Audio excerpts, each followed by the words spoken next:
Amy Rose Herrick, and I'm trying to put up some short videos to kind of give you some ideas. And today we're going to talk about before someone goes on the mission field.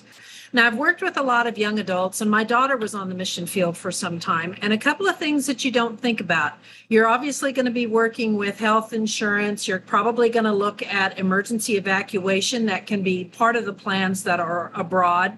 In many cases, you might have a preferred vendor. Someone at the bases of things that you're working on going forward may already be able to have blazed the trail and to give you some ideas. But there's one area that I see missed that I highly recommend that you do, because we don't know what the future can hold for some of our kids or adults that are going into the mission field. And that has to do with life insurance, something that you probably don't think about. When I have a young adult that is going on the mission field, and we've got some time, at least a couple of months or a year that we know that this is going to happen. And this really applies for any age. While you are working, while you are a resident, while you're in school, whatever the case may be, I want you to secure life insurance. You probably want to secure somewhere between $500,000 and $1 million worth of life insurance.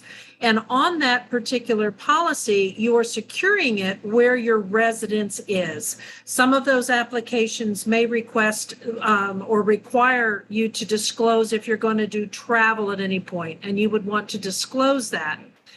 Now, what happens is when you go on to the mission field, and wherever you happen to be, you may not qualify because you are not a resident of that country. You don't have their citizenship. And the U.S. insurers will not offer you coverage when you live abroad. So you need to do it while you're in the States.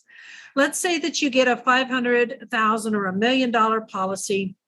We are picking that up. It's usually only going to cost a couple of $100 a year, with the intent that if you end up staying on the mission field for a very long period of time, it's entirely possible that you would find your spouse there. You may even begin a family. And now you've also got individuals who are counting on you, and your primary means of support may only be from donations. Depending upon how that's being handled and what your expenses are, you may not be filing income taxes where you have a profit on your missionary income, which is considered self-employment income. And that means that you are not contributing to Social Security. So if you were on the mission field for a few years abroad and you had built a family and something happened to you, well, there may not be any Social Security survivor benefits, or they may be nominal. In addition to that, whether it is important to your parents or your family members to bring your body back, that can be extremely expensive to do, or to handle a burial there. And again, it goes along with, I don't know what's going to happen in your life. Let's take another tactic. Let's say that you become ill, something happens, and you come back to the States, or you choose to live somewhere else, but now you are no longer insurable. So you can't purchase insurance at any price. This can be a problem. Now let's go and let's say this is a happier time. You've gone ahead and you've completed your mission assignment. Now you've moved back to wherever home is.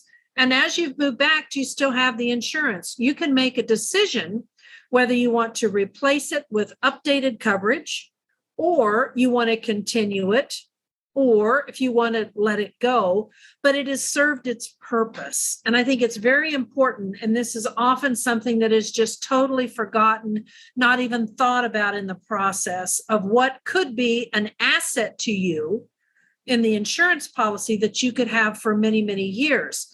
Now you have an option. And for the younger individuals, I'm usually going to recommend that you pick up a 20 or 30-year term policy that has conversion options in it.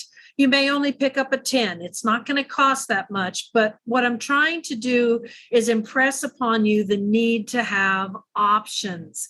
And this is one that will give you options over the long term. So If you have any questions on this or some of those things, please feel free to reach out to me. Look down in the show notes and you'll see some other ways that you can get in touch with me as I start to build some ideas and some things on the YouTube channel. Thank you so much. Please don't forget to hit that subscribe button. Thanks for spending a little time with me.